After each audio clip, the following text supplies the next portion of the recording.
Good morning, good afternoon, good evening. Welcome to the sixth installment of the Free State Sports Podcast. We're glad to have you joining. If you enjoy what you hear, make sure you subscribe. Follow us on Instagram at Free State Sports. All that'll be in the description. There's a lot of new people coming in from the shorts that we've been putting out. Thank you for tuning into the channel. We're excited to get into this week's podcast. We're going to be talking about everything from the NBA, Bronny's struggles. We're going to talk about a little bit of WNBA stuff. We're going to get into just about every sport in this episode. We're going to talk about Money in the Bank. Whole loaded podcast here. Saquon once again has other obligations, so I'm joined with my one co-host, Andrew. How you doing, Andrew? Yeah, I'm doing pretty good today. How about yourself, Mike? I'm great. I can't complain at all. Hot as hell today here in Maryland. We're in the middle of July, hottest part of the year. Trying my best to stay cool. But we're excited to get into some summer league stuff, a little bit of WNBA and NBA discussion. LeBron James is officially a Laker after signing a 2-year, $104 million contract that includes a player option for 25-26. No trade clause. He's joining his son Bronny on the team. And speaking of Bronny, he continues to struggle in his summer league games, shooting 6 for 26 in his first 3 games. That's just over 23%. He's also 0 for 12 from 3. So he's been battling a knee injury. That's worth noting. Said he feels like he's in a little bit of a slump. He's also since stated that he's fine with any assignment that the league gives him in the interest of developing his skills, despite originally refusing a 2-way contract. So Andrew, my question is his performance in the Summer League a cause for concern? I know we don't follow basketball as much as a lot of people do, but I'm curious, if you're the Lakers front office, would you be concerned in this? Yes, I mean, you should absolutely be concerned. You bring Bronny James here in order to help elevate the LA Lakers, and he hasn't shown the ability to elevate. His defensive ability is really good, but you can see that it's not transitioning well at all on offense, and I don't know what it is. He might be in a slump because I've seen a lot of the three-point shots he's taken where he barely missed it. I mean, it wasn't like he was airballing it or knocking it 10 feet off the backboard or something. No, these are shots that are hitting rim and bouncing out. Right. So I think taking a little bit of time to develop his skill set and get him back in would be more realistic. And it's not an unrealistic scenario. LeBron James just signed a long-term contract, as we said. So that shows that he's going to be playing more years in LA. I don't see why we couldn't wait for Bronny James and LeBron James to reunite in the NBA next. I would suggest sending him down to the... Yeah, I would agree. I think it's hard not to look at it that way. I'm sure a lot of people struggle to that extent at that, or that early on in their career. Again, we don't follow basketball all that much, so it's hard to say whether or not I've seen people struggle that much early on, because Bronny James is kind of under a microscope, obviously being in the position he's in, and unfortunately I think he always will be. It's tough for him. Wish him the best. I want to see him succeed, but with those type of struggles, you got to wonder if he's ready for the NBA level. And I got to tell you, like I said when we were talking about him getting drafted, I still just don't think he's ready to play at that level. I'd have to agree there. I'm glad that there is this option on the table that Bronny's willing to accept in order to help develop his skill set, because I want to see everybody who enters the NBA succeed at some professional level. But right now, from what I've seen from the summer leagues, which is the summer leagues, we're not talking about starters. We're talking about people who are trying to make sure they're on the team when the season begins. And he hasn't proven that he can do that. Right. Yeah, it's unfortunate to see him struggle that way. Obviously, he had the history of injuries with his cardiac arrest in college. That took away a lot of his playing time, and now he's dealing with a little bit of a knee injury. So we haven't really seen him have an opportunity to play to his full potential yet. Early struggles to that extent, definitely not a good start for him. But moving on over, actually before we get into that, we're going to talk about something the NBA just put out. They said starting in 2025-26, the NBA will feature nationally televised games 7 days a week when the NFL season continues. Obviously, that'll be on things like Peacock, NBC, ESPN. Thursday will be on Amazon. Friday will be on ESPN and Amazon. Saturday on ESPN and Amazon. Sunday, NBC and ESPN. This is a combined 11-year, $76 billion deal with ESPN and NBC and Amazon. I've seen a lot of people, Andrew, I don't know if you've been able to keep up with the reactions to it. I'm seeing a lot of people kind of disappointed to see the traditional Thursdays on TNT for basketball go away. Obviously, that's a staple for the basketball community. People love Thursdays on TNT, so that'll no longer be a thing moving forward. How do you feel about this move that's sort of the same thing we're seeing other sports do, where they're broadcasting on a lot of streaming services? I 100% fall under that category of disappointment towards the NBA, just like I did when the NFL released their news. I kind of like the WWE's moves to move off of traditional. Cable is becoming more and more of a dying breed, but this is making it more expensive for the consumers to watch their favorite teams play. I'm assuming this isn't really affecting in-market games? Is it only out-of-market games? That I couldn't tell you. I don't have that in front of me, so I don't want to give the wrong information. But if this doesn't affect in-market games and you still get your traditional home games on television, that's fine. Alternatively, you have a lot of people everywhere around the world who is affected by this and can't watch their favorite team play because they don't know what time they're playing. You know what I mean? I 100% don't agree with moving off of traditional television. It's getting expensive for the NFL. It's going to be hard for me to follow it when I have to follow all the games in the NFL, when I have to follow everything happening during the WWE season and MLB season. But I understand that the NBA has to chase where the money is, and that's where the money is right now. And it's a business first and a professional sports second. Yeah, that's fair. That's definitely a fair assessment. Like you said, cable is sort of a dying breed, so I think we're going to see a lot of that really in every sport moving forward. And, I don't really have a take on it because I don't watch basketball often enough to be upset or disappointed about it, but I could definitely understand that perspective for sure. That's a fair point. I feel like they just kind of need to bring together all the sports onto one broadcasting streaming service. Yeah, I would agree with that. It would probably be pricey, but comparing to everything you're paying for everything else, it actually might work out in the favor of... Don't know. Yeah, that's fair. We're definitely seeing... There's so many different streaming services now. I feel like eventually they're going to have to do something to sort of combine it all into one category. But on the topic of basketball, I wanted to talk a little bit about the WNBA. They are projected to lose $50 million in 2024. That's a 5 times increase on the current yearly average loss of $10 million a year. Caitlyn Clark's regular season debut for the Indiana Fever averaged 2.12 million viewers on ESPN2. That was the most watched WNBA game in 23 years. Fever have already surpassed their total home attendance for the entire 2023 season after just 5 games thanks to the arrival of Caitlyn Clark. She's arguably the most talked about athlete in the U.S. right now. With the focus on domestic broadcasting rights from 2025 on, they hope to at least double the value of the league's current contracts with ESPN, ION, and Amazon, which are reportedly worth up to $60 million a season. Talking about the hope for Caitlyn Clark and Angel Reese and that class of females to come in and really do something for this league that's been struggling losing money. NBA owns roughly 60% of its female counterpart. They've pumped hundreds of millions of dollars into the league, and they remain in negotiation for rights for both competitions, which reports say are set to deliver $7 billion in total per year. That would represent a significant uplift on the annual US $2.7 billion that the NBA gets under its current arrangement. According to the Washington Post, the WNBA could be in line to triple its annual rights revenue to between $180 million and $200 million in the next cycle. My question is Caitlyn Clark and her draft class the long-awaited boost that the WNBA desperately needed? No. And I think the statistics back that up. I think that it was a great boost, and this shows that the WNBA has done fantastic marketing on this topic. They were able to market Angel Reese and Caitlyn Clark, and they were able to market Brittany Griner, who has become a household name across America since, that controversy happened. But regardless of that, they need to be able to market every draft class. They need to be able to do what the NFL does and the NBA does, where it isn't just 2 names that stand out, but it's hundreds of people who could be a breakout star.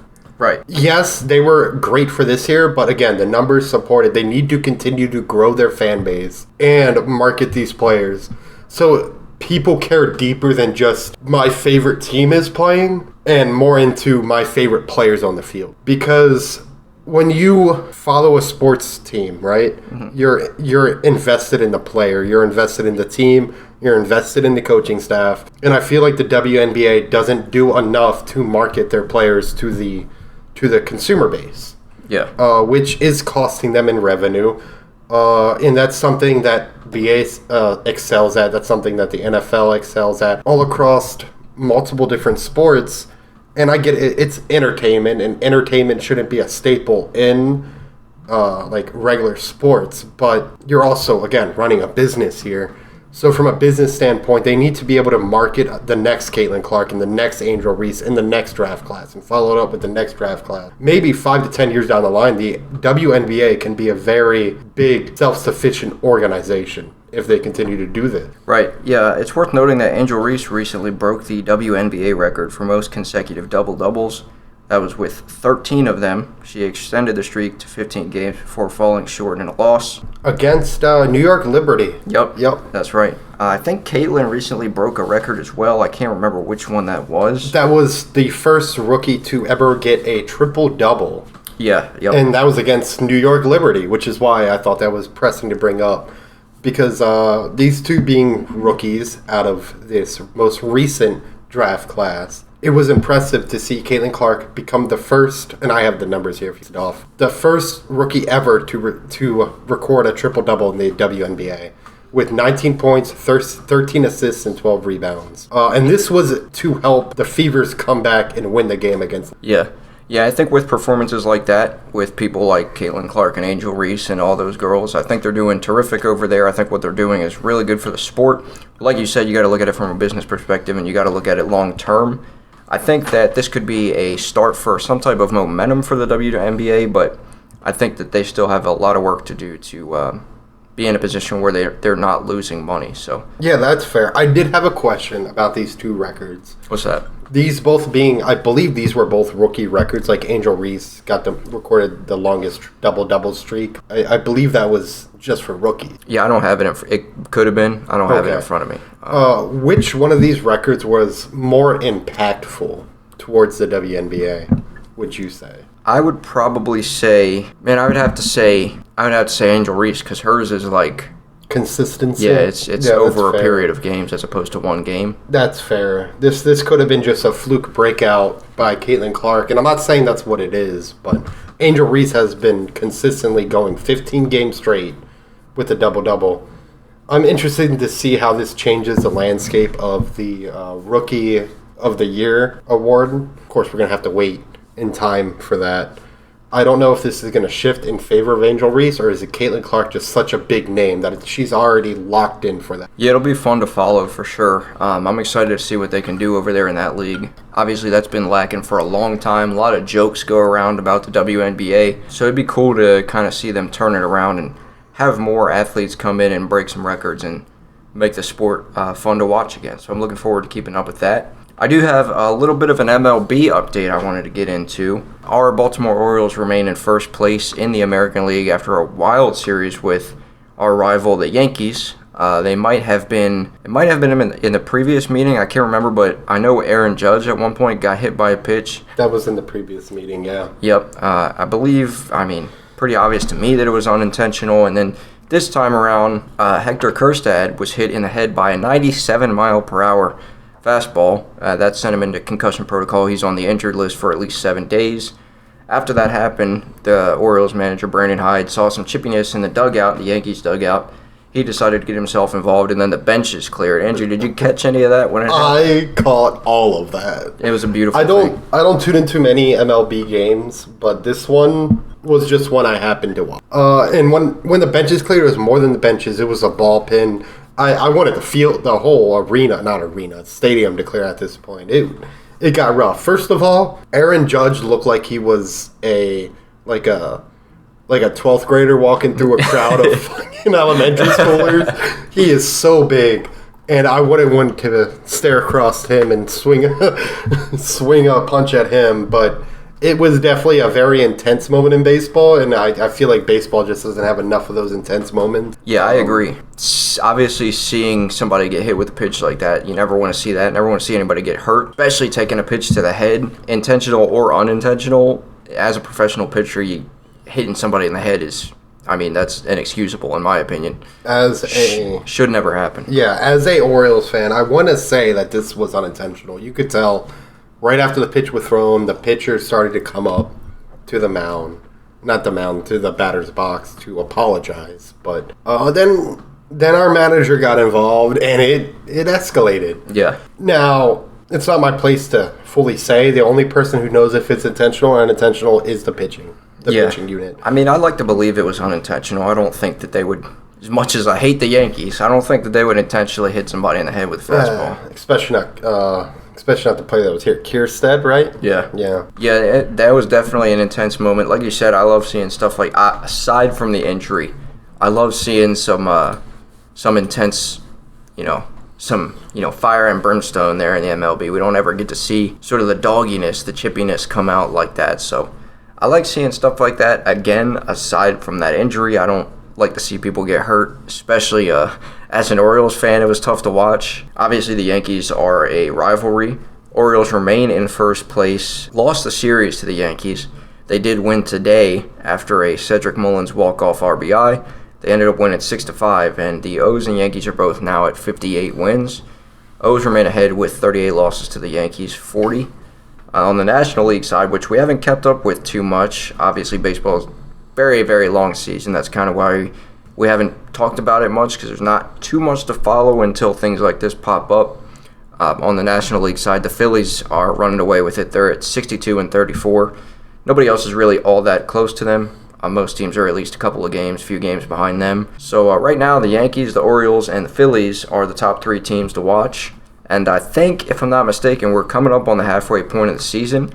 I believe the All Star break is coming up. That's coming up soon, so that'll be interesting. It's so weird seeing All Star games, and I get it. Baseball's older than football, right? But it's so weird seeing All Star games in the middle of a season. It is, and I'm excited for that because we got a couple of our guys in there. That'll be fun to watch. You got 5 now, right? It sounds right. I know we got Gunner. We got, who else is in there? Was it Mountcastle made it in? One of those other guys made it in.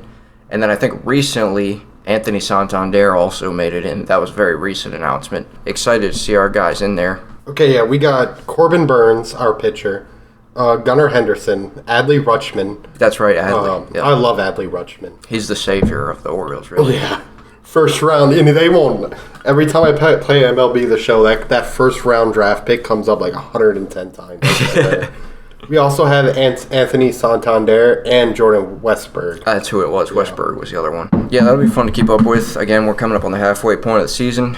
Obviously, when the playoffs kick off, that'll be even more fun to keep up with. I think a lot of the top dogs right now are going to end up being the ones that we see in the playoffs. So we look forward to keeping up with that. But switching over to the NFL side, we got some real sad news today. As Ravens fans here on the podcast, former Ravens wide receiver Jacoby Jones passed away today at just 40 years old. Birthday was actually just a few days ago.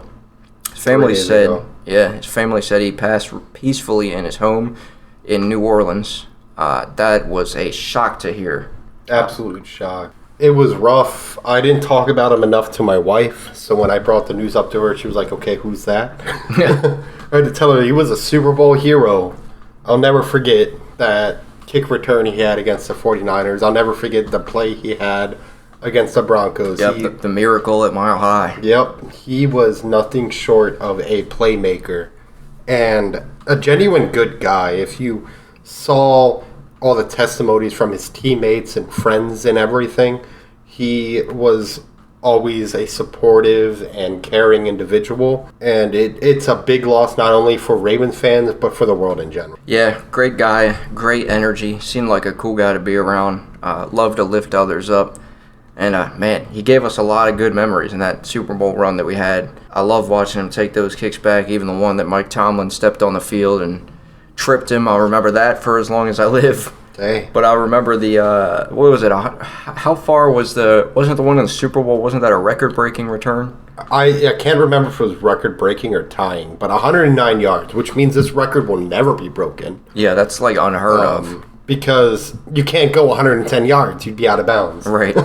Yeah, and with the new rules and stuff coming in, who knows what's going to happen. But, I mean, you talk about a playmaker at that position, and playmaker, wide receiver too. Again, the miracle at Mile High, which, if we're being honest, the ball was a little underthrown on that play, and the defender just made a sloppy play. But it looked very reminiscent of the Green Bay Vikings. Yeah. Yeah, do you remember that? I do. Yep. Yeah. Except that was a missed tackle. This was a missed pick. Yeah. The defender was just way out of position, but if he would have played the receiver instead of the ball, this could have been a different game. Yeah. Yeah. But we got a lot of plays like that, and I think Jacoby had another one in that game where he caught the ball, rolled backwards, got back up, and juked two guys and went in for a touchdown, if I remember correctly. I remember that. So he gave us a lot of memories. A lot. I mean, he was a kick returning machine. The only returner I could possibly put over him would have to be Devin Hester. Yeah. Yep. Those two are probably the best two returners, I would say,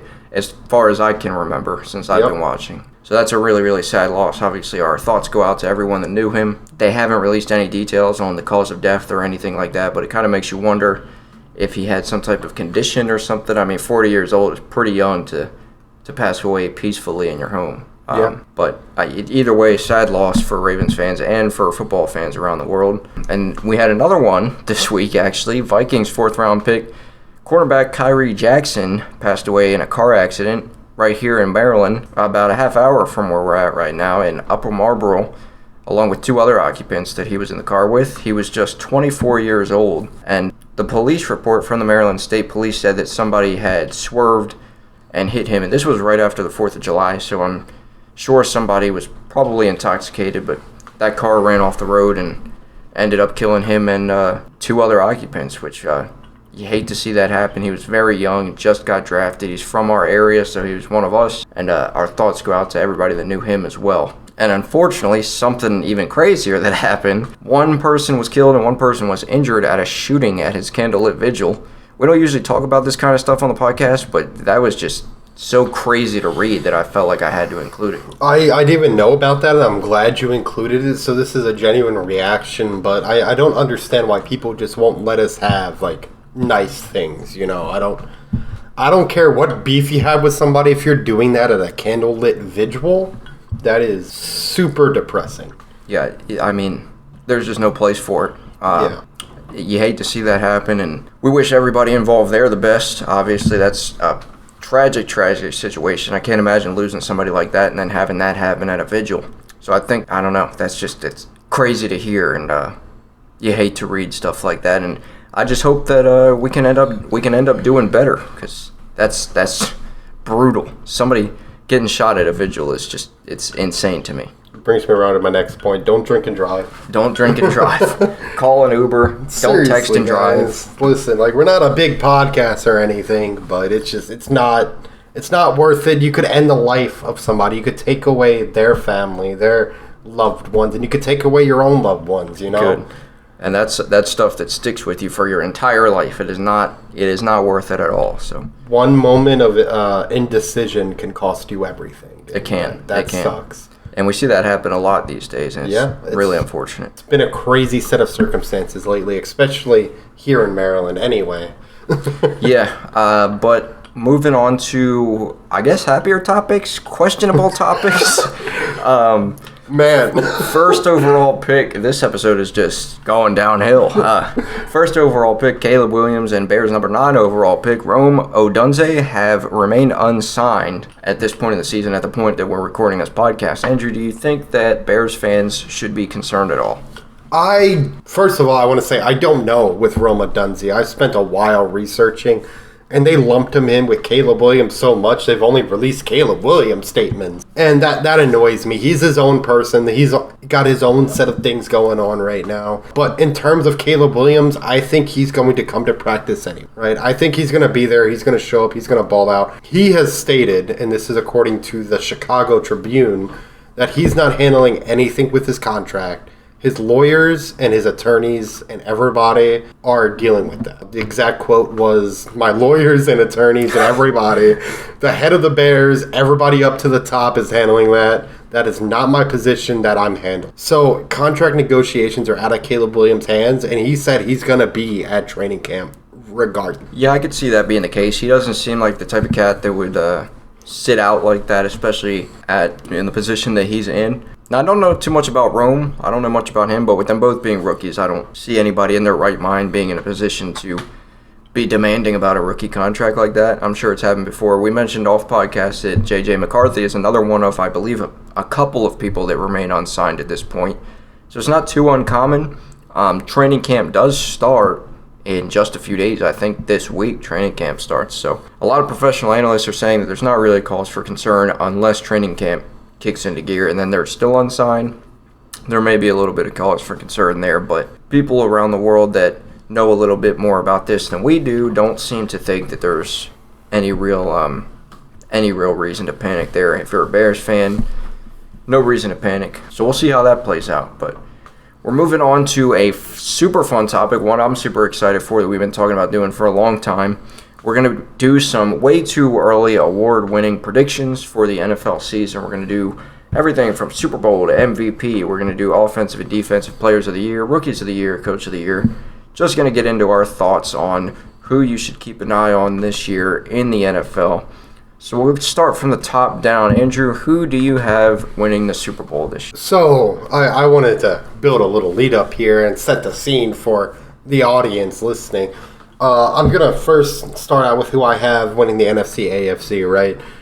In the NFC, I personally could have copped out and chose the 49ers. They've been reliable. They've been in there every year in the playoff picture. I think this goes to Green Bay, personally. I think Jordan Love is going to show out this season with the additions of Xavier McKinney and bringing in Josh Jacobs, not to mention drafting Jordan Morgan out of Arizona. I just love it. To shore up the offensive line, I really think that the Packers could solidify themselves as a Super Bowl contender this year and make a deep playoff push and possibly make it to this. On the AFC side, I think this is going to be a repeat AFC championship game between the Ravens and the Chiefs. And I think with a tandem, hopefully praying, of Derrick Henry and Keaton Mitchell, this is going to lead the Ravens to a Super Bowl.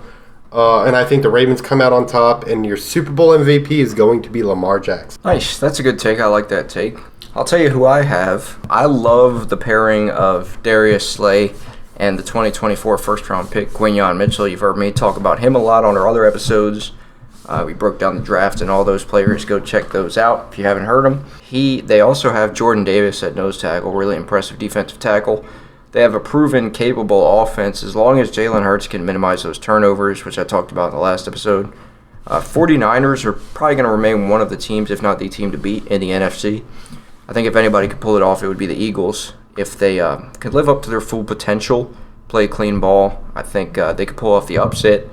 And they end up going to the Super Bowl, and I think when they get there, they lose to our Baltimore Ravens. Well, let me explain. I think Baltimore is as poised as success as ever with its usual stout defense and explosive offense. New addition of Derrick Henry, like you talked about. Returning healthy players like Mark Andrews and Keaton Mitchell. Lamar is undoubtedly eventually getting to a Super Bowl. I think that's not even a question. I know a lot of Lamar haters out there probably ready to type in the comments all the reasons that they don't think he's ever going to win a Super Bowl. Go ahead. Go ahead.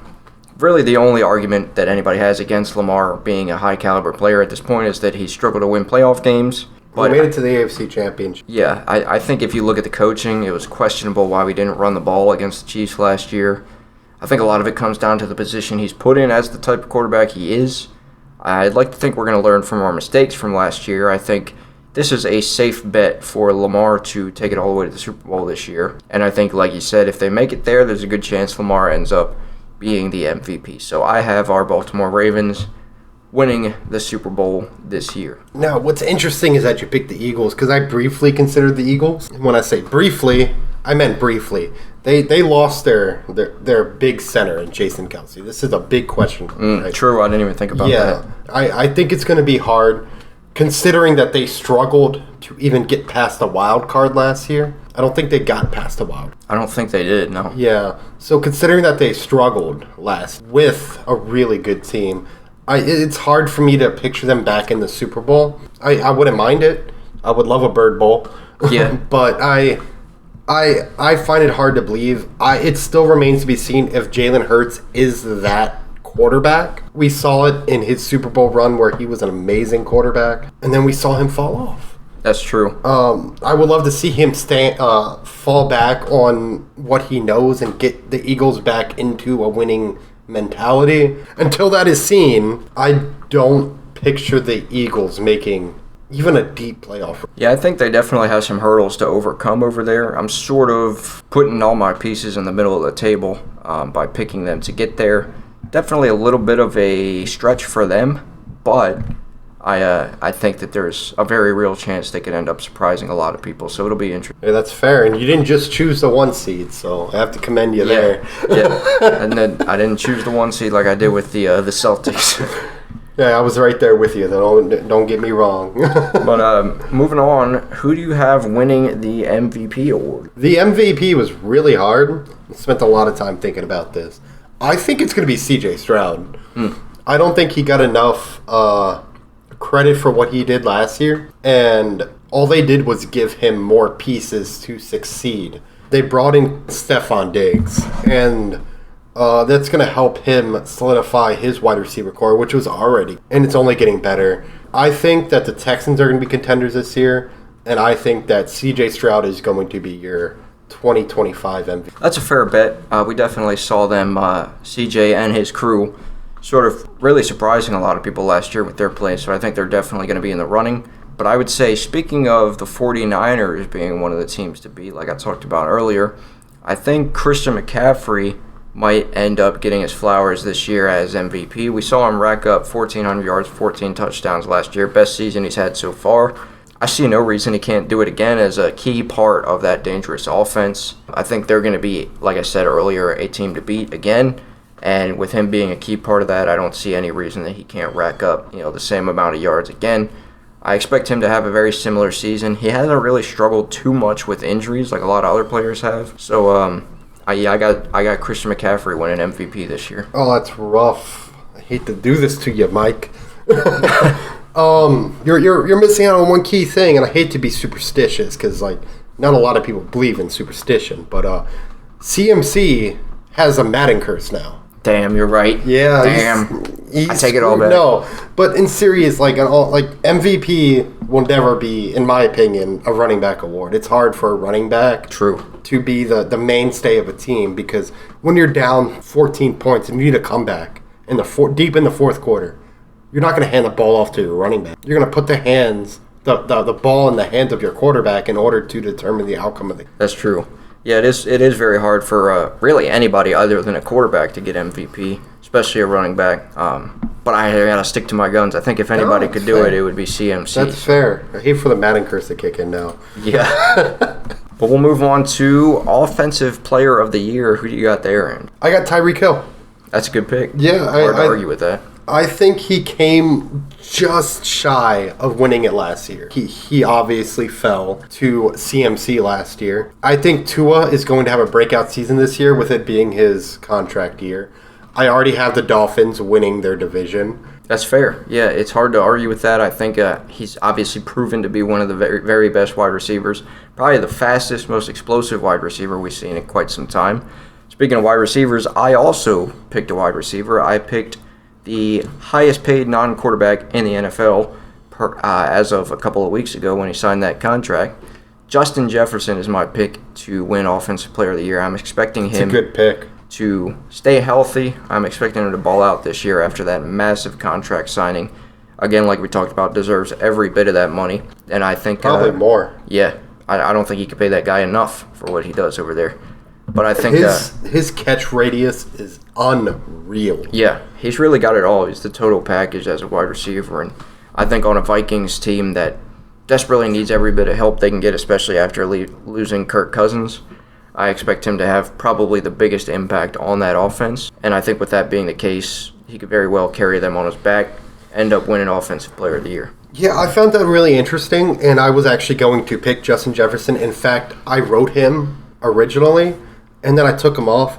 The question surrounding Justin Jefferson is how good his quarterback will play, which is J.J. McCarthy. Mm-hmm. That's a big question. He's a rookie quarterback coming into a new system, a new offense, new coordinator, new everything. How well will he adjust? And I know Justin Jefferson will catch any catchable ball that is thrown to him. He's just that guy.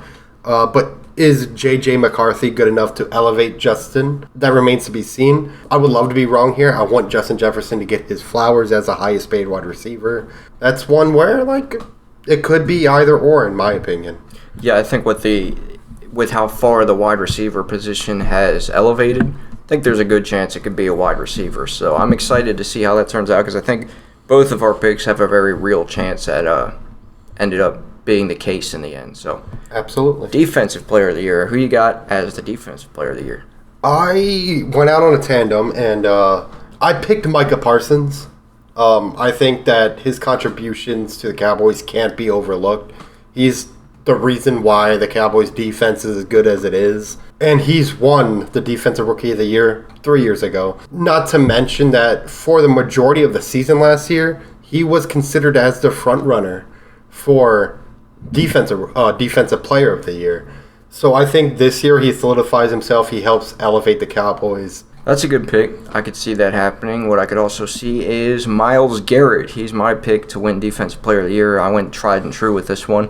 He's a seasoned veteran. It's a toss-up for me between him and Nick Bosa in San Fran. I think Myles' ability to have remained just a little bit more consistent over a very slightly longer period of time is going to be what gives him the edge over Bosa in that running. He's had at least a dozen sacks in 5 of his 7 seasons. I think he's an absolute unit over there, and I think he ends up taking Defensive Player of the Year. That's fair. Didn't he take it last year? I believe he did. It was either last year or the year before. I know he won some award very recently, so I believe that was the case. No, that is absolutely fair. I think Myles Garrett is one of the best defensive players in the NFL, but I also think Micah Parsons is one of the best. He's able to do so much with his skill set. So it's going to be an interesting matchup with those two. For sure. Yeah. I think we'll move over to Offensive Rookie of the Year. Who you got at that spot? So I briefly considered Marvin Harrison, but that's where Junior, of course, not his father. Right. But it was hard for me with the question marks surrounding the Arizona offensive quarterback position to throw him in there. So I relented and I went with who I think is going to win, which is the Chicago Bears quarterback, Caleb Williams. This is because he was given so many weapons. He's probably entering the best offense of any rookie quarterback in the NFL. He has DJ Moore, Keenan Allen, and Odunze as his top 3 receivers, not to mention a fairly strong running game with DeAndre Swift being brought in to the Bears. So I think he has a very large head start to do well in the NFL. That's fair. That is definitely a fair assessment. I think, like you said, does have a load of weapons over there. And speaking of Chicago, I also picked somebody from Chicago, but it was not a quarterback. I actually picked Odunze coming off a stellar senior year in college where he had 1,600 yards and 13 touchdowns. I think he led the NCAA in receiving yards. Yeah, that sounds about right. That was his second 1,000-yard season of his college career. I think potential like that is going to be hard to beat. So if he lives up to that and he plays at that level in the NFL, which obviously we see a lot of guys do crazy stuff in college and it just doesn't translate. But I think you have a position over there with Caleb Williams and sort of the offense that they're building around him where Rome could undoubtedly be successful over there. So I think he's poised to have a successful season, and I think he takes Offensive Rookie of the Year. That's fair.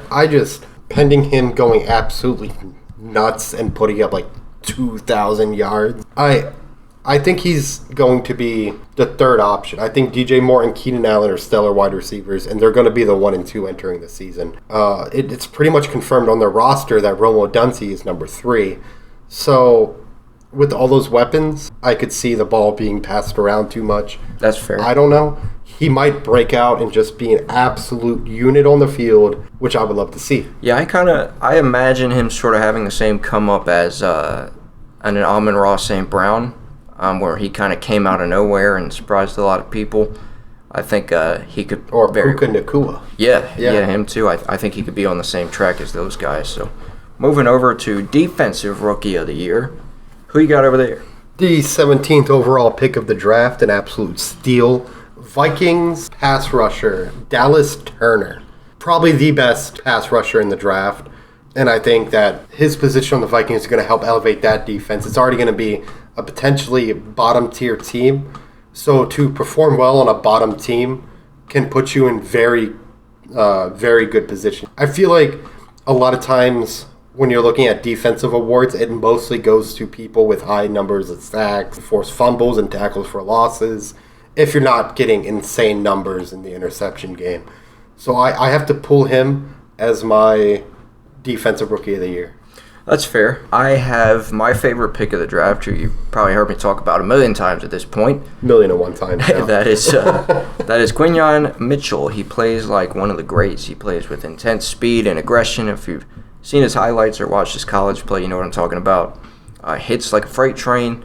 Only a handful of college career interceptions, but nearly 50 passes defended in that time. He also has 51 yards on 5 interceptions in 2022. I think that shows his explosivity, his ability to be a ball hawk. I think he's only going to get better with that NFL level coaching that he's going to be getting, and I expect him to elevate his game and to end up winning Defensive Rookie of the Year. Moving on over to Coach of the Year. Andrew, who you got for Coach? I mean, you might have heard of this guy. He's been to a Super Bowl before. Jim Harbaugh. Wow. Over there in L.A. And this one was kind of hard. It's hard to predict coaches, but It is. He's coming into an already pretty good Chargers team. The only reason why the Chargers failed so hard last year was because of an injury. Mm-hmm.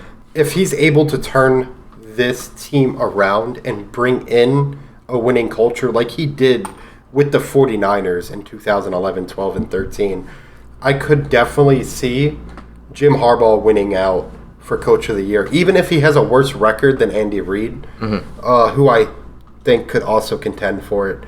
But it's all about bringing in that winning type of culture into LA, and I think that Jim Harbaugh is what LA needs, especially since LA has a stout quarterback in Justin Herbert, who has insane arm. Who do you have? Well, I'm actually in the same sort of conversation as you, but on the flip side, I have the Chiefs making it into the playoffs again at a minimum this year. It's hard to bet against them. It's hard to name a better, more consistent coach than Andy Reid. And it's a tough call with other candidates. Like I like Mike McDaniel in Miami. I think he's a hell of a coach. And I even put in my notes that returning Jim Harbaugh in L.A. Could be set up for a impressive season over there as coach. I think he could do some great things with that team over there. I'm excited to see how he does. Obviously, he's been a great coach at every level that he's played at. He's been to a Super Bowl, lost to the Ravens, but I think he's going to do great over there. So it could be a toss-up, but I think just the consistency and the track record of Andy Reid has me thinking that he could very well win Coach of the Year again this year. That's fair. That's fair. I mean, Andy Reid is always going to be good, but I think Coach of the Year has to deal with how well you're able to change from one season to another. A lot of times it doesn't go to the person with the best record. True. So I don't know how they vote on it. I think a big culture change could push it in LA, but Andy Reid very, very much well could go 17. Yeah, it definitely wouldn't surprise me at all. A lot of good coaches in the NFL to be following. Moving on over to our wrestling segment of the podcast, talk a little bit about the world of professional wrestling, specifically Money in the Bank, which happened was it this past weekend or the one before? I can't remember. I can't remember either. About a week ago, I think, because it's currently Sunday when we're recording. Yeah, it happened last weekend. Yeah, last weekend, because we do the podcast every other week. But we're going to talk about a recap. Let's start off with the men's Money in the Bank ladder match. Andrew, how did you feel about Drew McIntyre winning that briefcase? And I'm actually going to scroll down. This PLE wasn't too good in my opinion, and I think besides, if you put all the botches aside, the worst thing to happen in this BLE was a creative decision to put the briefcase on Drew McIntyre. I think Drew McIntyre is already a staple in the WWE. He is absolutely a great superstar, but the second you put that title on him with the feud against CM Punk, it was not title, my bad, the Money in the Bank briefcase. It was wasted, and we'll get into more on that later. I think the match overall was pretty good. I think it was just a tad bit short for a Money in the Bank match, in my opinion. The ending was kind of abrupt, but overall, I liked the match. Yeah, it was a solid match. It was about what I expected. Obviously, lived up to the expectations for a Money in the Bank match. I kind of expected something to tie into that CM Punk Drew McIntyre feud. My prediction a few weeks back on the podcast, we predicted who we might think win the briefcase way before they even announced who was in the match. And I threw CM Punk out there on a whim. So kind of the same argument where Drew won and it kind of ties into play to that story. But I think the fact that he cashed in on Damian and Seth and Damian ended up retaining, I really hoped that they were going to elevate Money in the Bank again, because it kind of feels like it's lost its luster a little bit to me, and I don't know. I'm not against Drew winning the briefcase, but I don't like the failed cash in. I was against him winning the briefcase because it kind of sealed his fate for him. Because CM Punk has come into the WWE as this petty persona. It would make sense that Drew McIntyre was screwed at first out of a title opportunity when he was taken out of the King and the Queen of the Ring by CM Punk. Then CM Punk proceeds to take Drew out right before he wins the title. And then he repeats this act by taking Drew out after he wins the Money in the Bank brief. And his winning the title was inevitable. Takes Drew out of the match. We saw this. In my opinion, it wouldn't make sense to put the briefcase on Drew, because it wouldn't make sense for CM Punk to allow Drew to successfully cash. Right. Yeah, that's fair. Let's talk a little bit about what happened in that match, because we saw another botch from Damian, but it had me wondering what the reason for it was. And Seth went for a Falcon Arrow, which obviously he never gets a 3-count pin on.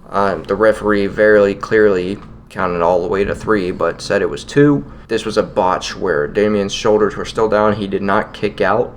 Felt like he was supposed to, but a lot of people are saying the theory might be that Drew's music was supposed to hit and he was going to cash in. Yeah. Or that Damian was injured or knocked a little loopy and wasn't able to have his wherewithal to kick out. I don't know what happened there, Andrew. What do you think happened with that? I personally think this was not on Damian Priest at all. I think this was a very bad creative decision and a very bad production error. Because from a creative standpoint, I think that Drew McIntyre's music was supposed to hit at like a 1 or 2, and that would stop the ref from counting. In my head, why would the ref stop counting? Because the music hits. Do your job, finish the count. So that's where I think this is a creative error. The production error came in when Drew McIntyre's music never hit. Yeah, it definitely felt that way. We saw Damian looking up at the ramp like he was supposed to come down and interrupt, like his music was supposed to hit. I don't know why I feel like the ref could have saved it a little better, maybe try to say his shoulder wasn't all the way down or something like that. I don't know. But and you could see when the lights turned on, too. Yeah. Yeah. There could have been a lot of things. The lights could have came on and the ref could have just stood up and like, why are the lights on? Yeah. I can't see the pin. I feel like, and this is sad to say, I think the match was great. Mm-hmm. That botch really ruined the match. Yeah. So botch aside, match was fantastic. It was. Damian put on another clinic, but this is back-to-back pay-per-views that Damian was involved in a botch. Yeah, we saw that one where he got caught up on the top rope, and the last one we later found out that the referee had previously warned AJ Styles that the ropes were loose. Yep. So that was a ring crew issue, and now we're thinking there may have been a production issue. It sucks that that's kind of putting a damper on Damian. I think he's a heck of a wrestler. He does what he does very well. Is he my favorite champion? Absolutely not, but I think he's a hell of a wrestler, and he looked very visibly frustrated after the match ended. And I hate to see things go wrong for him like that, especially since it seemed like it wasn't necessarily his fault. Yeah, that's fair. I don't understand it. I think this calls back to me saying, respectfully, Drew should have never received the Money in the Bank briefcase in the first. Yeah, I mean, that's a fair argument. We'll move over to Sami Zayn versus Braun Breaker for the IC title match. I was very excited for this match coming into the PLE. Sami ended up retaining in a great match that continues to credit his title reign and build Braun. However, I didn't like that Braun Breaker only took one finisher. Andrew, how do you feel about that? I agree. First and foremost, Sami Zayn is getting a lot of hate. I don't know if you've noticed that. There is a lot of talk about how Sami Zayn should just drop his title. I think Sami has been putting on clinic after clinic after clinic. But I quite agree. Braun Breaker should have never just been 3 counted after 1 haluva kick. We've seen so many superstars kick out of a single haluva kick. You're telling me that one of the most intimidating guys on the roster can't do that? Yeah, especially after he's been destroying people left and right on the weekly shows. But it looks like they're about to run it back next week, right? Yeah, it definitely looks that way. Yeah, I believe that was confirmed last Raw. Yeah, I didn't quite catch it, but it does look like that story is probably not quite over. So we're looking forward to continuing to see where that goes. I think Braun Breaker is set up for a hell of a run at some point. See when that takes place. But we'll move on to the heavyweight title match, which we talked about a little bit already. But overall, Andrew, how'd you feel about Damian versus Seth, aside from the botch and the cash-in? Aside from the botch, it was another great match. Seth Rollins returned to like a 2014 form that I never thought I'd see him in again. Yeah. He was looking absolutely on fire in that match. Damian did pretty good as well. I don't think Damian is getting enough credit for the matches he's been putting on. A lot of jokes gets made saying that Seth Rollins could have a great match even with a broom, but I think Damian is a really good superstar. That botch was what ruined it for me, but if you put the botch aside, the match was fantastic. I don't mind the ending. I love Damian coming back after Raw, looking Seth in the eyes and telling him that it doesn't matter about the agreement we made. You can come face me anytime, any place after. Yeah, I like that too. I think that was a cool way to kind of recover from that. Botch aside in that match, I think it was a really good match. I think it elevated both people. Obviously, we know Seth Rollins is a hell of a wrestler. He's one of my favorites. I just recently came back, so I think that was his first match back, if I'm not mistaken. Yeah.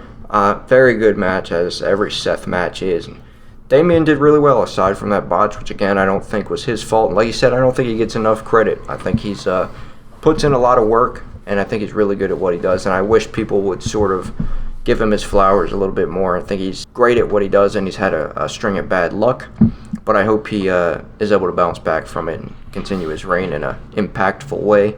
Moving over to the women's Money in the Bank ladder match, Tiffany Stratton won. She sent the runner-up, Chelsea Green, crashing off the ladder and through 2 tables on the outside. Hell of a bump for Chelsea Green to take. This match had quite a few sloppy moments here and there. They were kind of hard to watch, to be honest with you. But overall, it was still a great match, still very enjoyable. And I think the right person won that match. I agree. I couldn't imagine that case. Besides Tiffany and Chelsea Green, so I love the final 2 they had put forth. Tiffany Stratton is going to be an amazing Miss Money in the Bank, and I hope they have a long-lasting reign, because I feel like we haven't had a good long-lasting reign with the women's Money in the Bank. True. I already love the story they're starting to tell with Nia Jax, but that's besides the point. I'll get into more on that later. Ultimately, as you mentioned earlier, the few missed spots where Zoe Stark nearly decapitated herself. Yeah. Let's be fair. That was scary, but I think they put on overall a really good match after a pretty slow-paced start. And I think the women's match kind of outshined the men's match in this category. So I think the women's Money in the Bank match was great. Yeah, I will say the spots were a little bit more memorable for me. I think the women really put it all out there, laid it all on the line. They did a really good job aside from those few botches, which you're going to have in matches like that. Again, some of them are pretty hard to watch. Overall, though, great job to the women in that match. And I'm glad Tiffany won. I'm a big fan of hers. And I look forward to seeing her cash that in eventually and become champions. Moving on to Randy, Kevin Owens, and Cody Rhodes versus the Bootleg Bloodline. Andrew, how'd you feel about that match? This was overall a really good match. Should it have been the main event? No. But I love the in-ring debut of Jacob Fatu.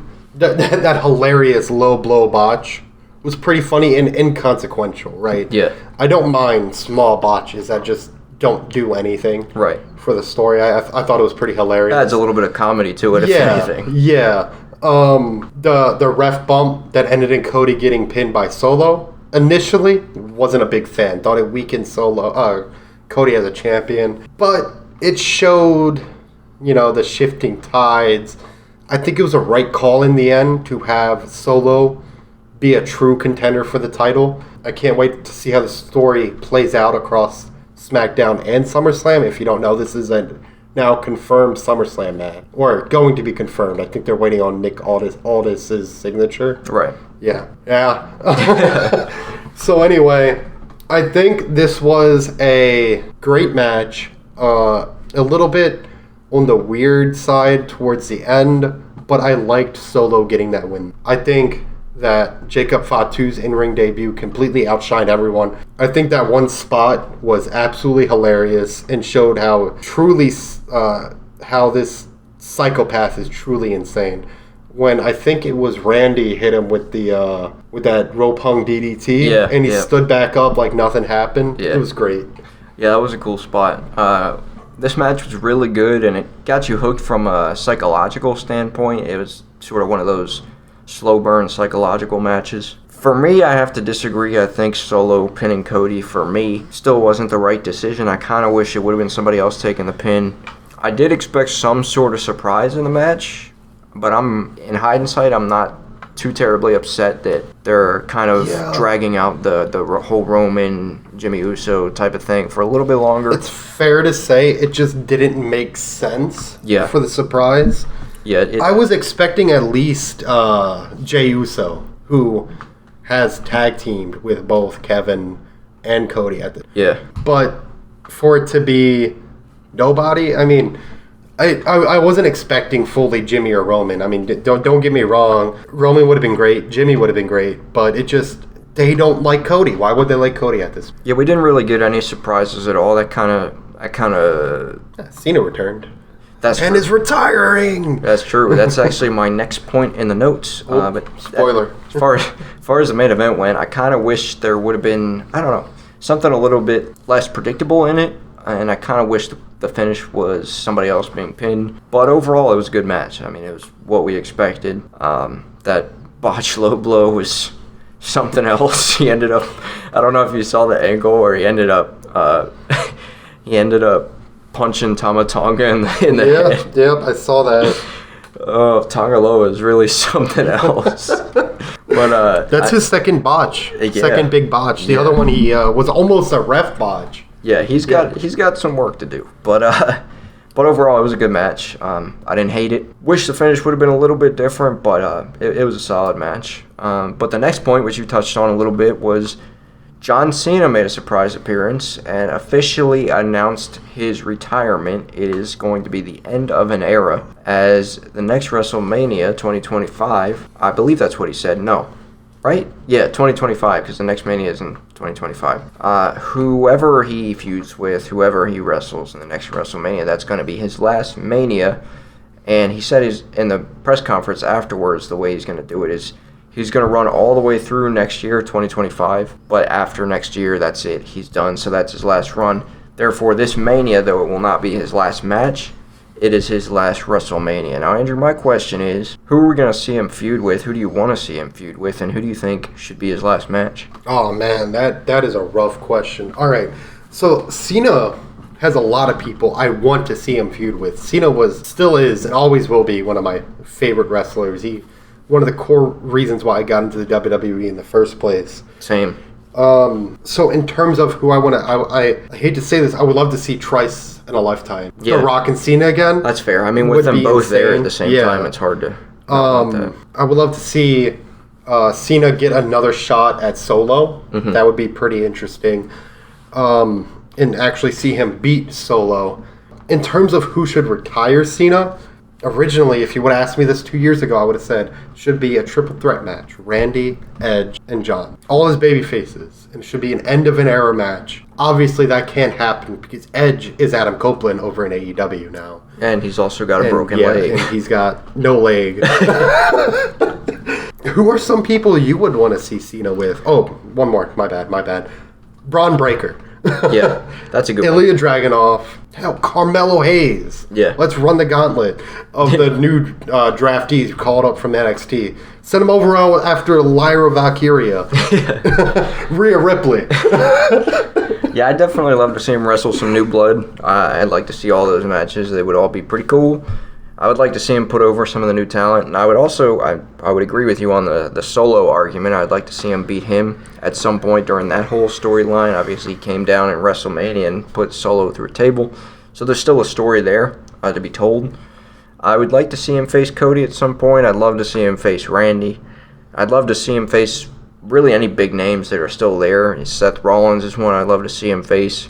Really, the one I would be most excited for, even though I'm not a huge CM Punk fan just because of the way CM Punk left WWE the first time, but all the positive things that he said about John and how that was his favorite match to work. I would love to see CM Punk and John Cena. I feel like we'd be missing out, and they're both there. We had the opportunity to see him wrestle again. That's one I'd love to see. That's an absolute great call. One I forgot about, and one of my favorite John Cena feuds was always John Cena and AJ Styles. Yeah, that was one of my favorite, probably my favorite match was that Royal Rumble match they had. So I would love to see them repeat. I think AJ Styles is still on top of his game, and Cena, he's getting up there in age, and I can't say he'd be able to do the same things he did way back when, but I think if anybody could carry him in a match, it would be AJ Styles. That's fair. Seth Rollins could. Yeah. But I think really anybody on the roster, I'd love to see him face on his way out. As for who I'd like to see be his last match, I really don't know. I don't know. Braun Breaker would be cool. That would solidify him as a top heel. Yeah, I wouldn't hate it if he went up against Cody Rhodes as well and sort of passed the torch to him. Yeah, that's kind of... It would be hard for me to see anyone young retire Cena. Yeah. That could ruin Cena's career. I mean, not Cena's career. Yeah, obviously, that could ruin whoever ends his career's career. You know, and kind of saw that with Baron Corbin and Kurt Angle. Yep. I wouldn't want that to happen to a Braun Breaker, Ilya Dragunov, or even an Austin Theory, or even a Solo Sikoa, because it could just ruin their career. And I get it, you solidify him as a top heel, but could be one of them heels that just doesn't even get booed. Yeah, we saw that with Austin Theory, too, when he faced Cena in that awful match. Yeah. Very forgettable match, but I hope Cena has a really good run. I'm excited to see who he'll face, and I think he's going to take it pretty serious and try to have a legitimate run of good matches. I'm hoping it's just not a pay-per-view thing, like he shows up once in a while on Raw or SmackDown or something. And yeah, that's what I would expect. Maybe go down, play around in NXT for a little bit. That'd be cool too. Yeah, we see that pretty often. Trick Williams. Yeah, would be interesting. That would be great. Yeah. That would be great. But overall, and there was one other thing I wanted to touch on. Trish Stratus was the host of the PLE, which was kind of weird. It feels like she didn't do a whole lot other. No, I was gonna say that's a very loose term. Yeah, host. That felt like one of the decisions. Like they've been making a lot of decisions to just please the city that they're in, and she came out and announced John Cena. That was it. That was literally That's all she did. She was just. She was a ring announcer. Yeah, she was. I think she's from where they were at, right? Yes. So it's just one of those things to please the home crowd, I guess. But she didn't do old Canada. didn't do a whole lot. But I'm not gonna hate on her. She's a legend. Just wanted to touch on that a little bit. I wish if they named somebody the host, they would have a little bit of a bigger role.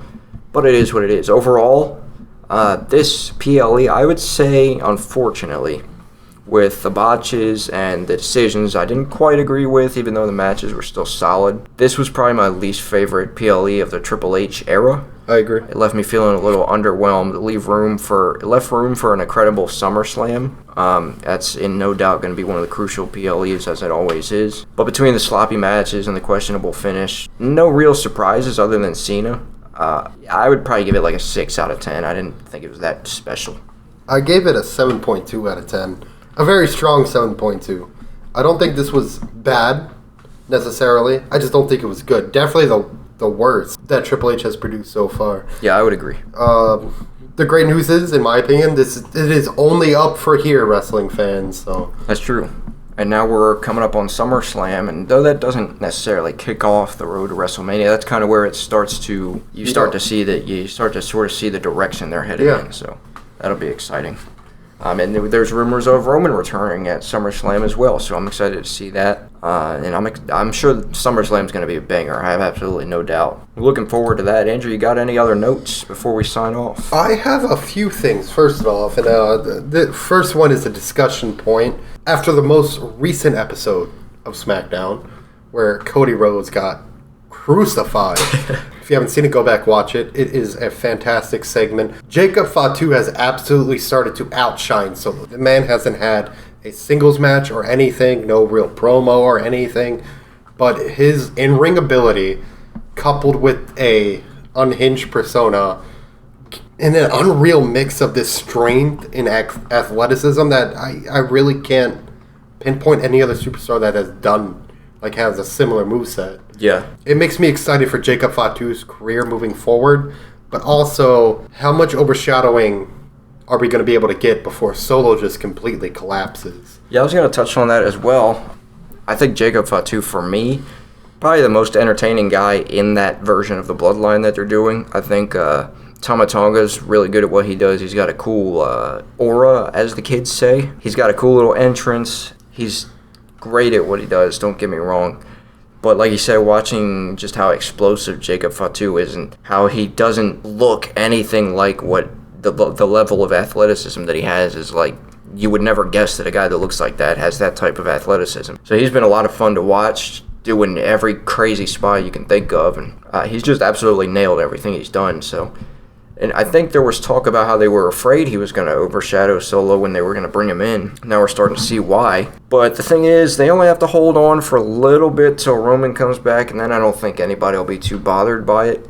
I am curious where his allegiance is going to lie down the road, because eventually I think he's going to be a big Solo star. No pun intended. I think he's set up for a really, really fun career, something that'll be fun to watch. He's, again, just crazy spots, super, super entertaining. Like I said, my favorite member of that bloodline. So as far as overshadowing Solo, I think Solo only has to hold on for a little while longer, so if they just draw it out a little bit, I think it'll be okay in the end. No, yeah, I can agree with that. I mean, just string it as long as best as possible. I think they need to make Solo look less like this tyrant he's trying to be on and look more like a leader, like be the charismatic leader. Allow Jacob to overshadow him, because Jacob fully respects and cares about Solo's success, not his own. That's what they have to stick with the moniker of. And right.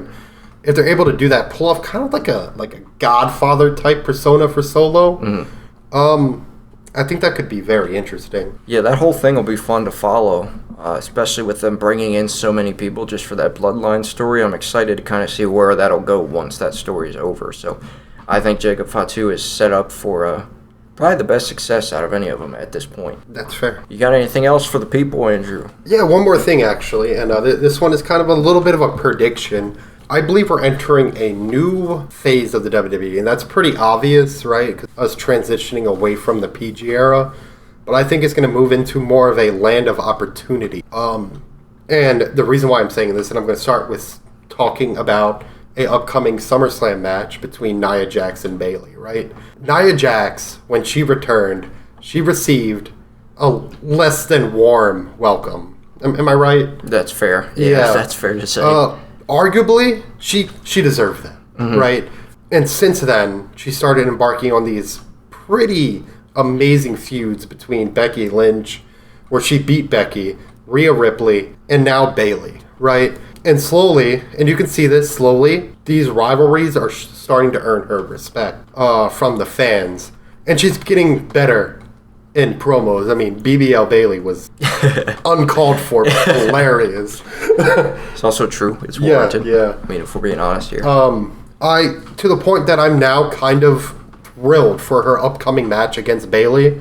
And I want her to receive the main event push. I don't think there's a single superstar on this roster that deserves a push more than Nia Jax. And it was her ability to overcome this tarnished reputation, coupled with her increasingly better in-ring ability. And this is a good thing. I think this is a great thing that shows that the WWE is welcome for old people to return, or for new people who didn't think they could make it back into the WWE to actually have success. We saw this with CM Punk. We're seeing it again with Baron Corbin's fourth stint on the main roster, and Apollo Creed returning. Granted, they did just lose a match to Legado del Fantasma, but it was a great match where they were very real position to win. and it actually looks like a progressing storyline. If you would have told me 2 weeks ago that Baron Corbin's going to be in a storyline, I wouldn't have believed you.